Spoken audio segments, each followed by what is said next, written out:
Cody in the morning. WSM. This is Coffee, Country, and Cody. Hello, everyone. Welcome to Friday. We made it. Congratulations. We're here to celebrate. It's going to be a good day, and we are happy that you're along for the ride. Kelly Sutton, Charlie Mattos, Annie Nye, Joel Wilson, holding down the fort, making good things happen today. I mean, I'm excited for Friday, too. But the congratulations that we made it is kind of like the human participation trophy that we have made it. I don't know about you, but this week was the longest month of my life. It has been, there was so many things, one right after the other.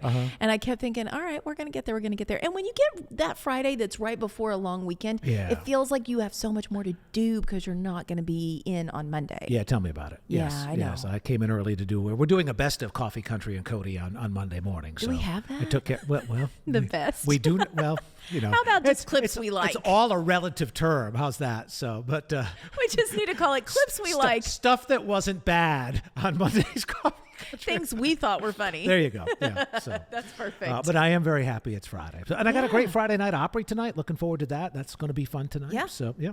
That's 3 nights in a row at the Grand Ole Yeah, Opry? did Country Classics last night. I filled in for Bill. And then tonight, Cactus Blossoms are making their Grand Ole Opry debut. Fun. Oh, they have such a Everly Brothers, Simon and Garfunkel vibe. These guys are fantastic. I cannot wait to chat with them and hear them play. Don Schlitz on the anniversary of his Opry induction and the day after his birthday is playing tonight. Riders in the Sky. We're just going to have a lot of fun. That's a lot of fun. Yeah, Renee Jackson, her mom, and their longtime friend, their neighbor from when she was growing up, Sammy Sanders, is in from Charlotte, North Carolina. So they're all coming to the Opry tonight. Oh, that's great. Yeah, so we're going to have a lot of fun. Can I give you a birthday shout out now? Just slide it in.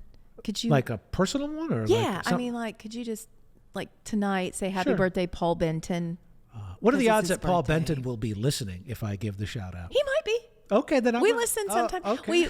The best thing is this home, is your husband, by the way. This is Kelly's happy birthday, Paul. Yeah. We will just turn it on all of our Alexa devices, and it syncs all the way through the house. Oh, so it's like really Opry fun. surround sound. Yeah.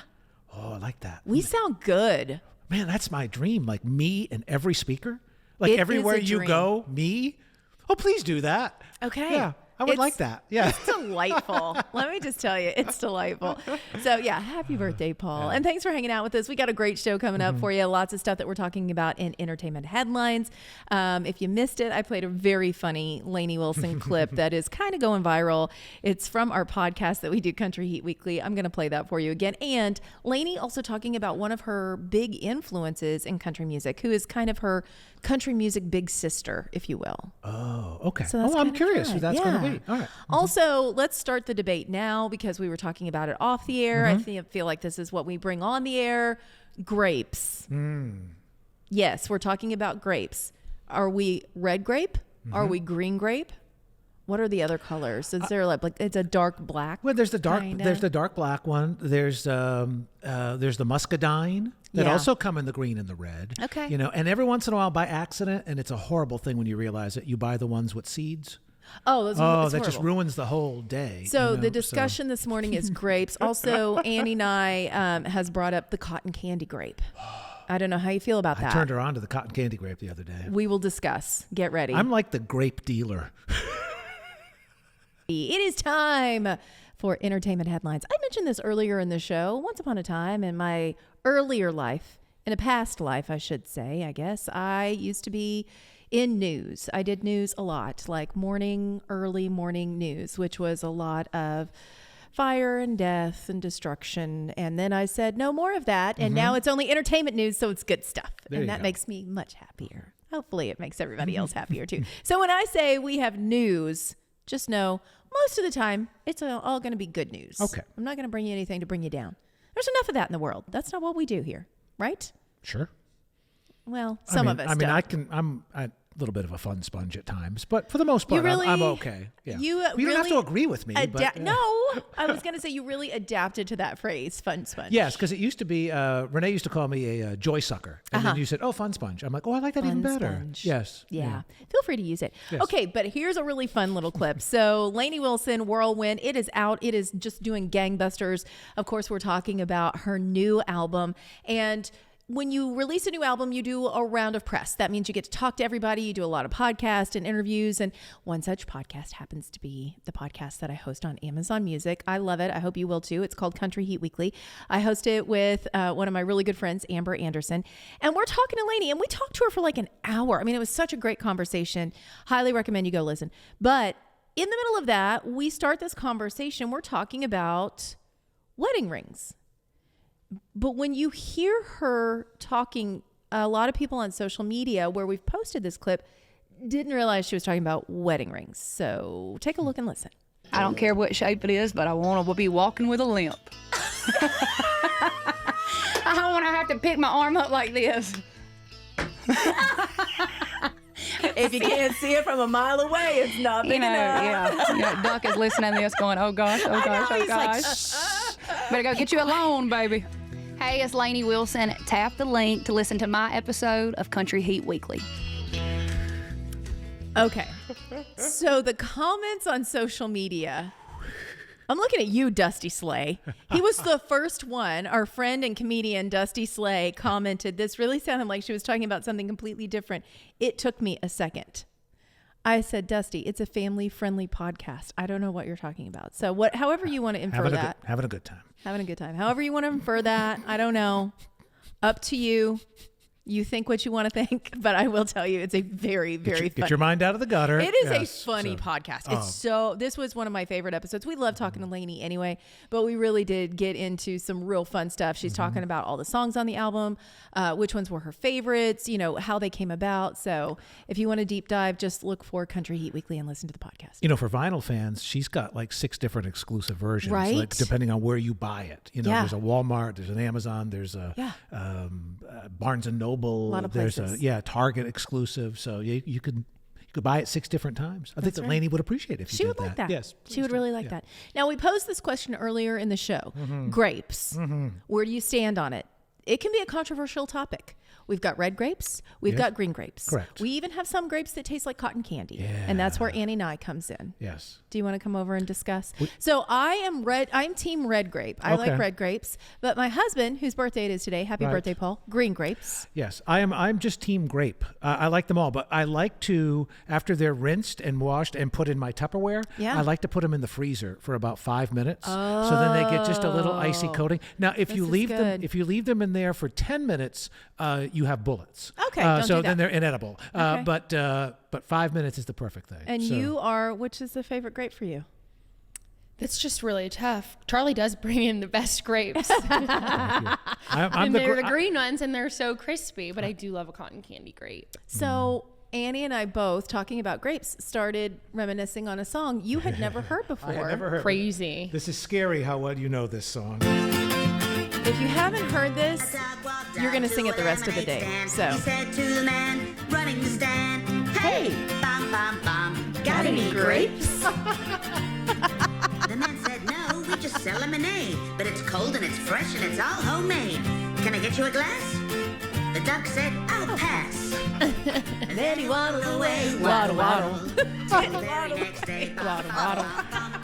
19,471,000 streams just on Spotify alone. Oh my gosh. Well, we were talking about this. This is the cutest little song. And the duck comes back to the lemonade stand and he asks the man for grapes every day. And then at the very end, the guy actually gets him grapes. And he's like, you know what I'd really like? A lemonade. Lemonade. Aw. Oh. It's all we had to watch in 2009. It's a very limited 12. time. We should do a really fun throwback of all the crazy videos because we were just going down the rabbit hole. Of It was an era. The first YouTube videos that really popped off. The Charlie, let's go to Candy Mountain, Charlie. That one. Llamas with hats, very good. The Harry Potter. Harry Potter. Yeah, you don't know. Dumbledore. We were playing all of it for you were. this morning. It's been quite the education. So. Yeah. Whatever grapes you have today, enjoy. Right. Thanks for watching. Thanks for hanging out with us and all of our craziness. Coming up in a little while, we're going to have a look back on, what are we looking back on? Nothing? Not really sure. Okay, entertainment headlines. 9 o'clock hour, we've got Mark and Maggie O'Connor coming in to hang out with us. Stay tuned. This is Coffee, Country, and Cody. We should rehearse this every once in a while. More Coffee, Country, and Cody is on WSM. Thanks for joining us. Thanks for hanging out with us. And we are welcoming into the studio Mark and Maggie O'Connor. Hi, friends. How are you? Great to be here. What do you think about the new place? Oh, this is fantastic. It's incredible.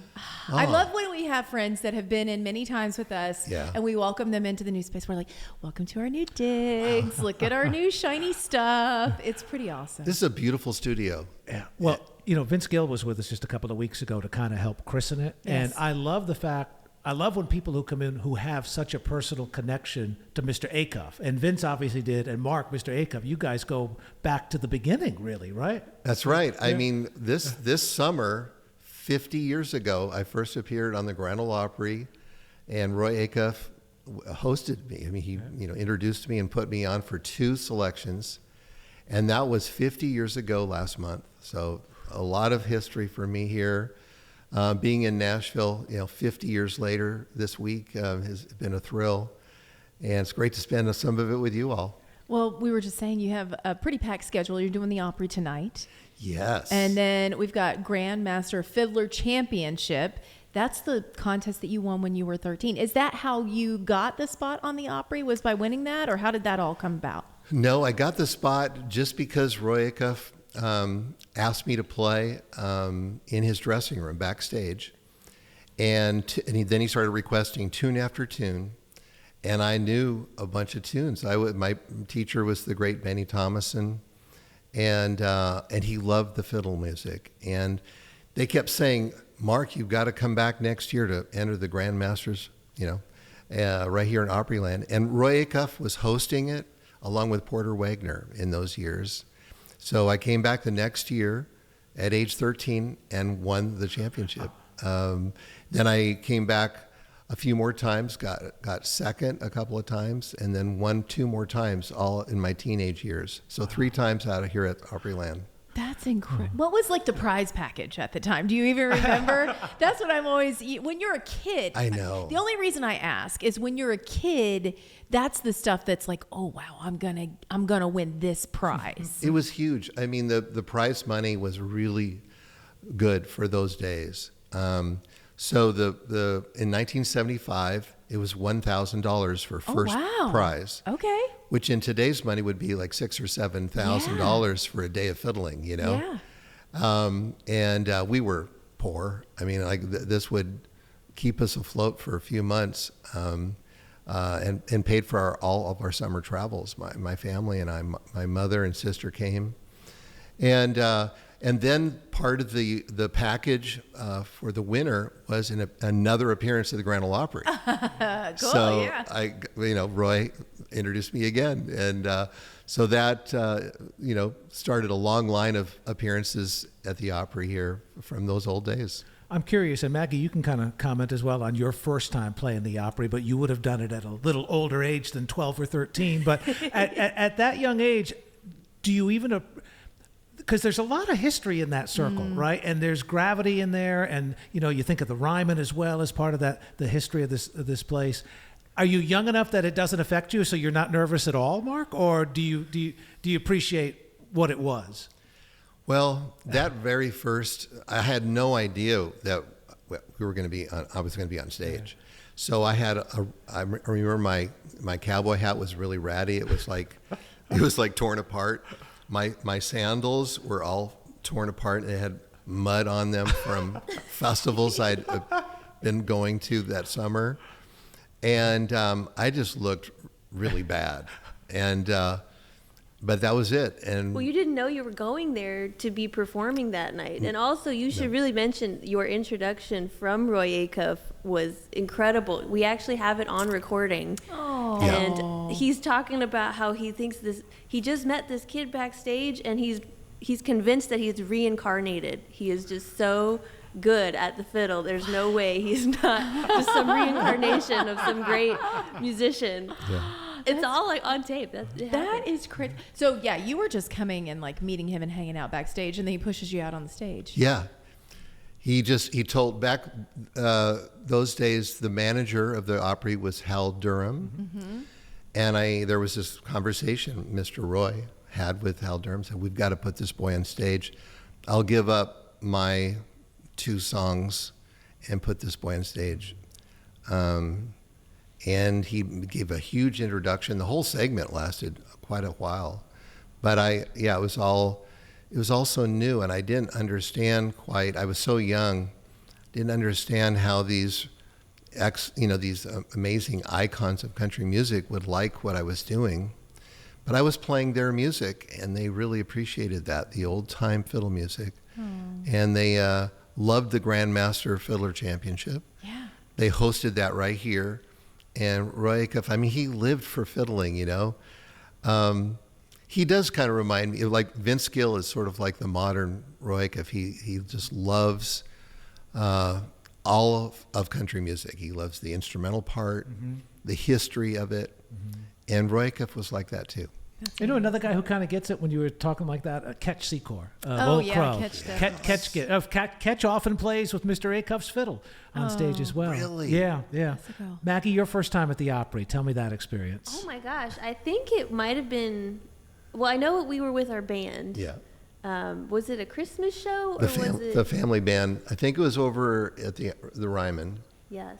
And that was extra special. Yeah, I mean, it was just surreal knowing Mark's history, and then, of course, so many great musicians have been there. Just an honor to be there. I mean, just trying to keep up with Mark. That's my job. I think, it's going to be really special. We're going to have you guys play live for us in our next segment, but to hear that music, knowing this was Mr. Roy's house, and to know that he loved hearing you play. Yeah. To do that for us here this morning is going to be extra special. But first, we want to play something off the album. Now, this album came out in April. Yes. Life After Life, and I have the vinyl, which is gorgeous. Charlie and I both love some vinyl, and I didn't want to assume that the vinyl would be colored. But when I pulled it out, I got the surprise. That is a stunning, almost a Tiffany blue, Robin's egg blue. Turquoise. Beautiful.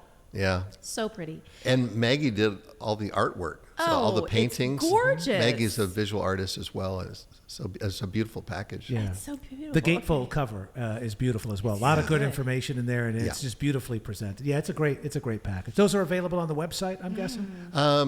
At the online stores mainly. Yeah. Amazon and Barnes & Noble. Good yeah. stuff. We're going to play Spice of Life, so set it up